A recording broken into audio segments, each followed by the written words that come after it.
Kaixo, ni Sorgina Txirulina naiz, eta gehien gustatzen zaizkian bi gauza dira. Ipuinak eta musika. Eta gaur, oso pozik nago, ostiral honetan Durangoko azokan arituko naizelako bai! Zaguan bara aretoan, arratsaldeko 6:30, eta zuek ezagutu nahi baduzue, nor izan zen euskaraz idatzi zuen lehenengo emakumea, baita Patrizia eta Rock historiaren entzun nahi baduzu, eta nirekin Mari Domingiren kanta abestu gure baduzu, horra!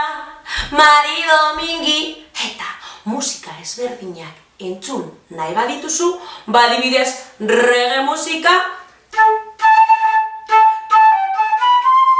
Gogoratu, ostiral honetan abenduak 8 Durangoko azokan Zaguan baran arratsaldeko 6:30.